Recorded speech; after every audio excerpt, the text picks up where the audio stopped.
Hello, hello. Very loud. Hey, Dean Blundell. I know I can Hey, hear buddy. you, and I can hear this music very Yeah. loud. Let me get rid of that. Welcome No, I to liked it. the. I I like it liked it. too. I like the background music. I know, It's like Fivestack intro. I dig it. I know it's rock and roll because that's what you remind me of. Is rock and roll. And it's copyright free, Zev. It's copyright free. Of course, I did that. Do you think I spent our money? We don't have money. But Dean Blundell is currently on location somewhere. Very exciting. He looks very good, doesn't he? After a few hours of travel, you're on another continent, bringing us the news from the central hub of a European destination. What's going on, Yeah. Dean? Yeah. So heading to Rome right now. As we know, Pope Leo the 14th was whatever they do to popes when they name them popes, installed. Is Ascended? that I is that ascended? the ascended? I don't He know. was named the next pope. Yeah, So I am off to Rome for a series of interviews. I'm off to Rome for a little bit of business, and I'm really excited to meet the people of Rome. Because the funny part is that we operate in these silos, right? We live in Canada. We're very Canada centric. We have our opinions about people, but to step outside and go to an EU country that's currently fighting Trump, that's in the middle of the mess. Georgia Maloney, as everybody knows, is fairly conservative. And I want to kind of get the opinion of the Italian people on Canadians. I want to talk about the new Pope. I want to talk about, got a couple of really great interviews set up. I'm pumped, dude. oh I'm yeah. excited to kind of get out of the country and get the feel for that fascist creep across the globe, if you will. I'm Yeah, it's really going to be fun. I'm really excited that you're doing this for us, and excited that you're getting to see some of Europe. And I know this is also a great trip of a lifetime that you're having, so that's also lovely, and well I'm sure I'll deserved. squeeze some fun in, Zeb. I hope so. I hope so. You wouldn't be Dean Blundell if you were not. Let's do the countdown then, because we have a limited amount of time as you're waiting for a Yeah, we plane, do. as everyone can see. At number five is the news that basically Trump and or the United States and China have agreed to what I would call either a surrender, or maybe you could say it's a trade deal between the two countries.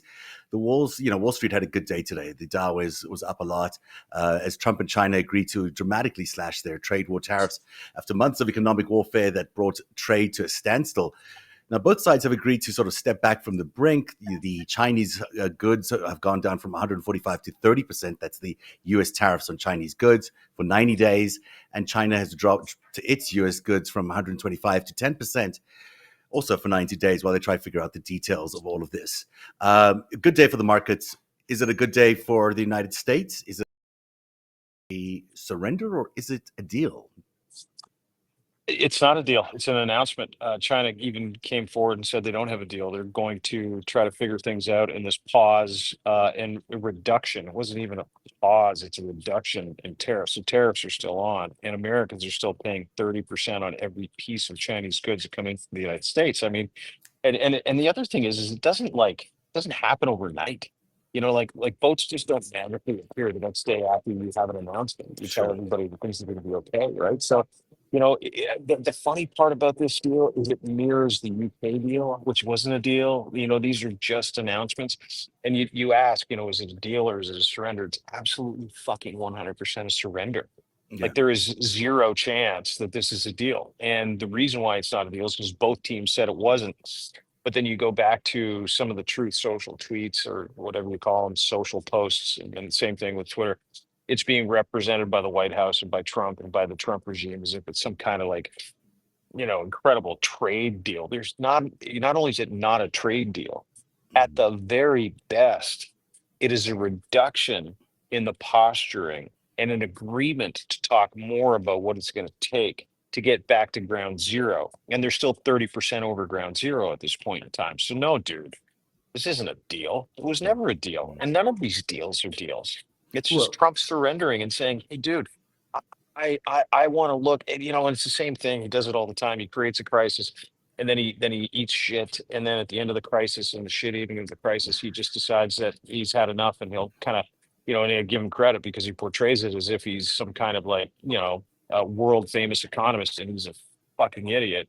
And I echo back to the same thing that he said the other day, which he was widely panned for. When they said to him, hey, listen, is this a trade deal? You got a trade deal with China, you got a trade deal with the UK.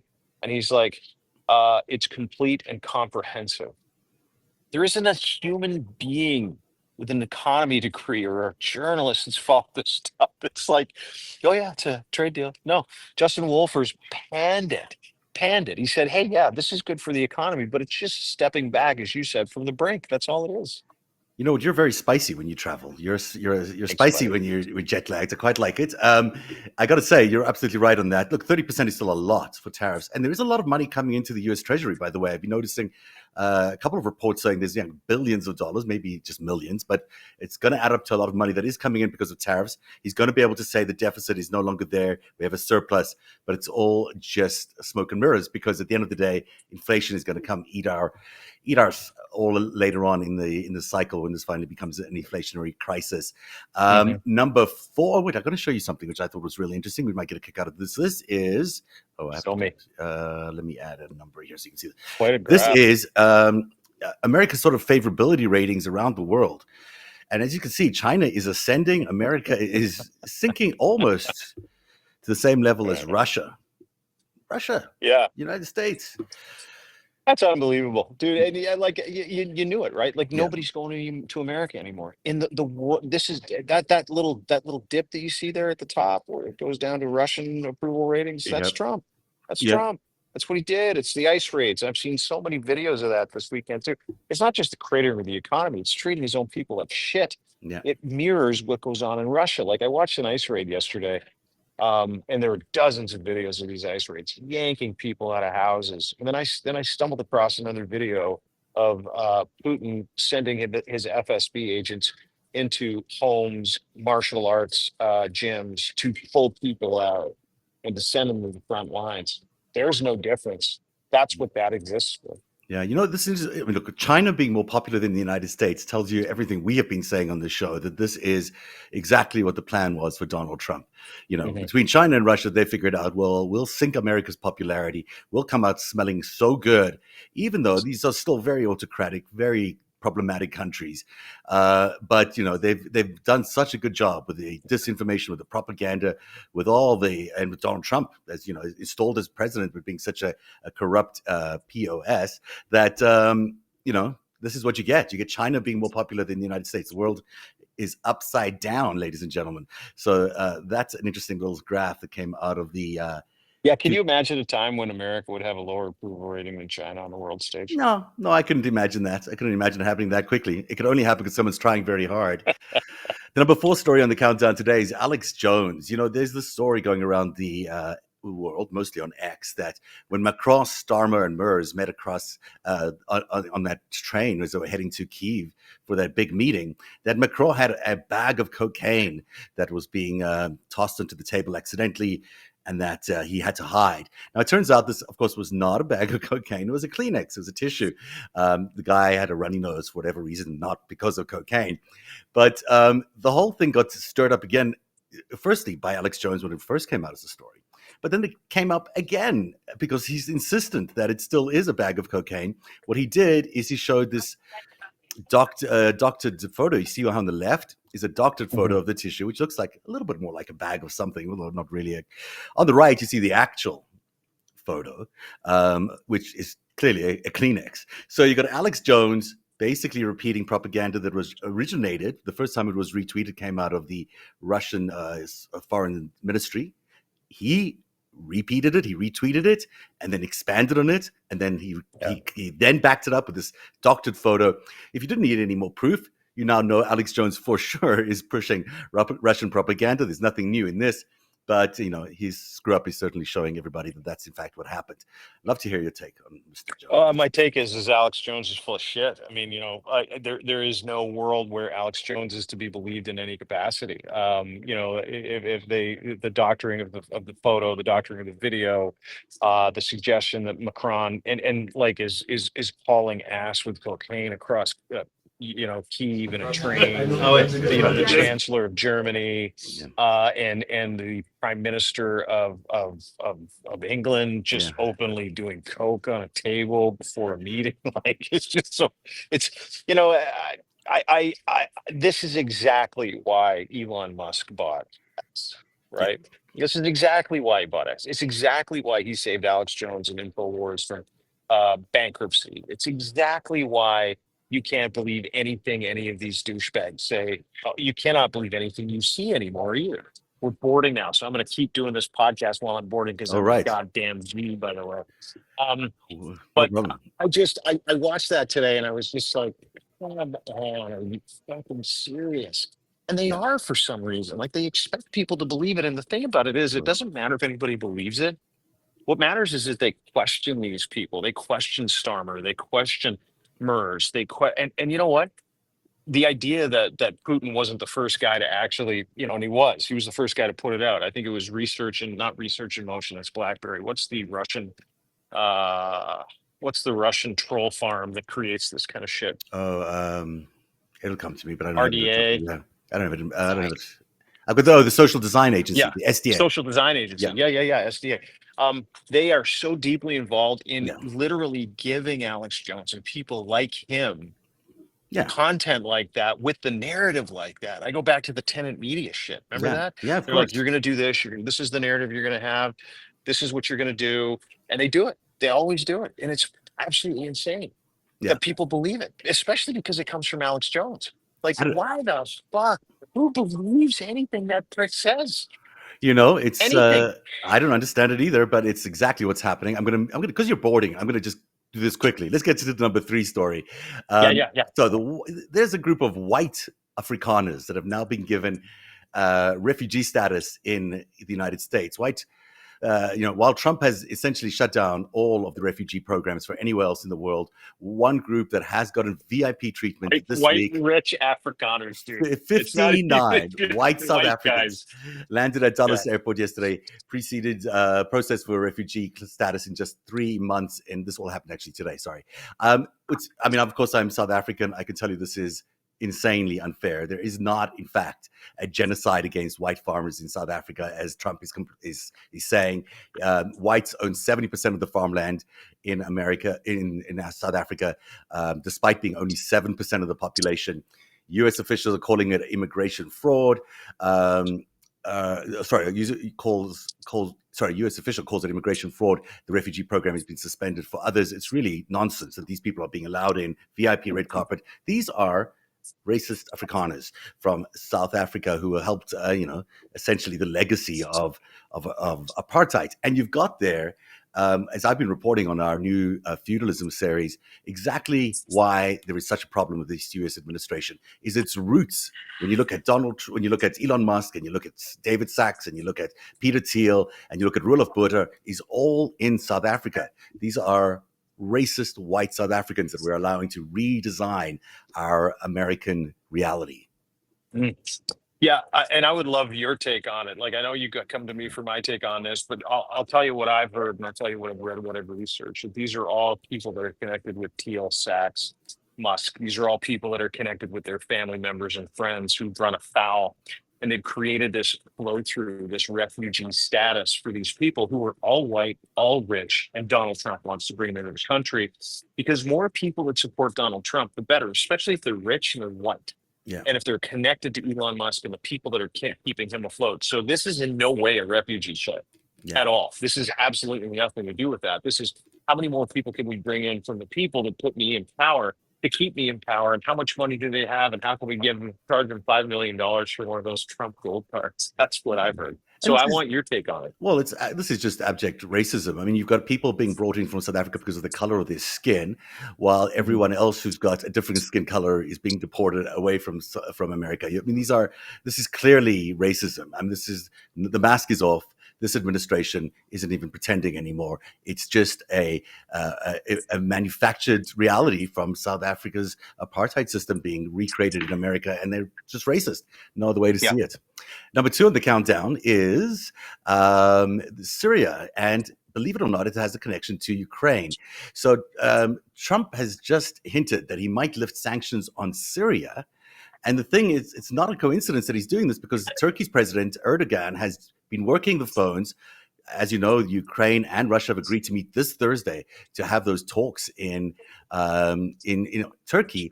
And what Trump is now doing, he's basically agreeing that he will float the current sanctions against Syria, which Turkey has a big interest in because it'll help them rebuild that. and by so doing, he'll only do that if there's a Ukraine peace deal, if Ukraine Russia peace deal can be agreed to by Erdogan. But then there's a sweetener on top of this. He also gets to have a Damascus Trump Tower that he can build because of all of this goodness that he's giving the Syrian people. He's now getting rights to a Damascus Trump Tower. The grift could not be any more outrageous, and it continues. And this is one of those incredible quid pro quo pro quo deals that's really happening here. I think it's bribery, actually. You can call it quid pro quo, pro quo, but I think what you're talking about is bribery. Listen, you combine that announcement of the Trump Damascus hotel, which has to come with a peace deal where millions of people have been maimed or murdered in Ukraine. So he's leveraging the death of hundreds of thousands of Russians, hundreds of thousands of Ukrainians, hundreds of thousands of Syrians, so he can get another resort. This is on top of another announcement of the resort, which is coming this week in Qatar, which is led by a whole bunch of people that, interestingly enough, have worked with Hamas and fundraised for Hamas. Justin's son is that guy. So let's connect some dots here, because this is fun, right? Let's just connect some Trump dots. Let's combine that with the $400 million Qatari jet. Where does Hamas live? Where do they live? In Qatar. Where are the leaders of Hamas? In Qatar. Yeah, so they operate. This has got nothing to do with diplomacy. Donald Trump is not interested in peace around the world. He's interested in how he can leverage peace for his own personal gain. I did the math. His family's going to make over $7 billion this week from foreign governments. $7 billion. Add Syria, Damascus to the list, and then leverage all the death that's happened, innocent human beings who've been genocided and murdered in Ukraine and Russia over the past 3 years. That the fact that he's allowed to do this still is unfucking. Well, it's illegal. It's illegal. I mean, clearly it's illegal, but he's doing it anyhow. And that leads us to the number one story in the countdown today, which is all about our narrative exclusive today, where Trump's $3 billion crypto empire has been fully exposed with their latest venture. This is the third crypto venture the Trump family has invested in, but this time it's going public on the NASDAQ as of tomorrow morning. Is a new public venture called American Bitcoin. But as we reported today, American Bitcoin is really Saudi money that's being flowed from the Saudi sovereign fund all the way through some holding companies that are basically funding, or like cover companies that are in the United States. And that money is going directly from the Saudis, or indirectly from the Saudi sovereign fund, the Saudi royal family, to Donald Trump, but they'll get 20% of all these Bitcoins that are going to be mined in the United States by the American Bitcoin company. It's insane. It's so much corruption. It blows your mind away. And yet, as you point out, they're being allowed to get away with it. And it's the third such venture. There's the World Liberty Financial, and then there's also the stable coin that you mentioned with Binance. Billions of dollars. You wrote a great piece about it. It's funny. I love working with you because you educate me and entertain me. Where I'm like, no fucking way. You broke that story today. The Venn diagram of the money from Saudis all the way to Trump that you provided in your article was spectacular. I read it on the way to the airport. If anybody wants a real great update as to how brazenly corrupt this trick is, there you go. There's the Venn diagram. Yeah. Take us through it, because this is just a quick walkthrough of how Trump wins his money and gives it to his family. Yeah. And look, what's really problematic here is what they're doing is they're betting against the US dollar. They're hoping that crypto becomes the currency and that the US dollar is no longer the currency, which is, the American president betting against the US dollar is unthinkable. But he's doing it for his own personal reward, and he's doing it through this World Liberty Financial group, which was, funded by the. Is that the Binance people? It is the Binance. I can't really read my own. CZ, it's Binance and Justin's son. Yeah, these are people that were under investigation by the SEC. Those charges, that investigation was dropped. In exchange, they've created these stable coins, these Trump meme coins that are going to basically be worth a ton of money, because it's going to be the currency of well, it's a way of basically bribing the American government now. Is you just buy Yeah. these meme coins and off you go, and Give then them golf resorts, give yeah, them meme coins, yeah, make it possible to buy real estate with untraceable Bitcoin. I mean, that's what this crazy. is, It's to your crazy, point, Stuart. and it's all dirty money. It's also coming from where? It's coming from drug deals. It's coming from all this typical stuff, human trafficking, all the stuff that you would not want to be associated with. And then there's the American Bitcoin venture, which they've now announced they get 20% off this company, which they don't have to pay nothing into. They can just get 20% for being the Trumps. And this is a huge mining conglomerate, basically funded by the Saudis and Jeff Bezos and a whole bunch of other people. And it's going to be mining Bitcoin in the United States, which could be very hugely profitable to them. And the Trumps will get 20% of that in perpetuity forever.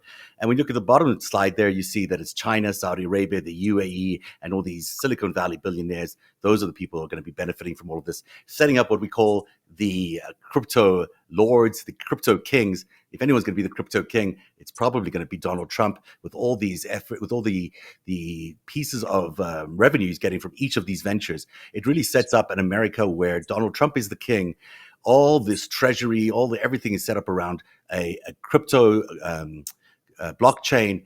People have no rights anymore. People have no money anymore. We're all just serving the great lords and the great kings who are running everything based on their crypto holdings. It's a very scary Yeah. scenario, but New it's real. new feudalism. Yeah, Your whole series is yeah, about this, right? yeah, And I think that is like such a great baseline for the explanation of what he's trying to accomplish. There are people out there that want to be feudal kings, and Donald Trump doesn't really give a shit about that. The only thing he cares about is power and money. That's it. That's the only thing he cares yeah. about. So, like, if you asked him, "Hey, dude, are you trying to, bring back a feudal society?" He's like, he probably can't even spell feudal, but he gets what he wants out of this, Right. right?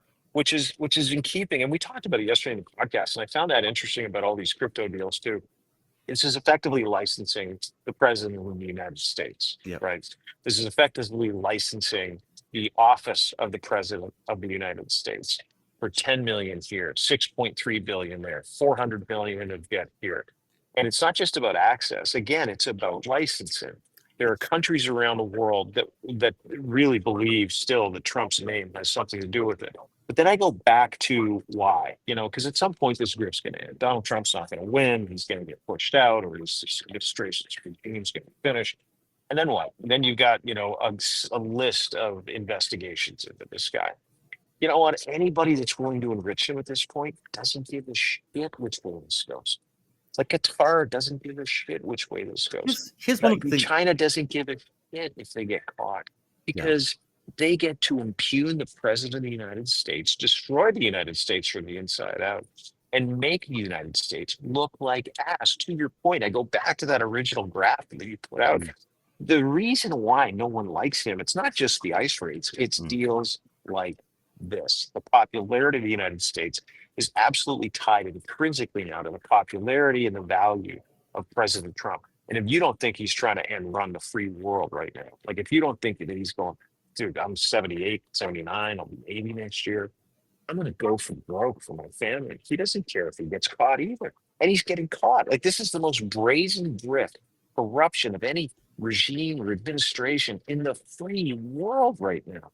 And And he's doing it live on television. Like, he's he, having press conferences about it, for yeah. Christ's sake. You know what's really interesting is that he'll get there, and they've already told us what the quo part of the quid pro quo is. They've told us these Bitcoin deals, they've told us the resorts, they've already revealed all that. So now when he goes there and he hands the Qataris and the Saudis the nuclear power plants that they want and all these other things that they're dying to get from the United States, it'll be the quid pro. It will be the quid part.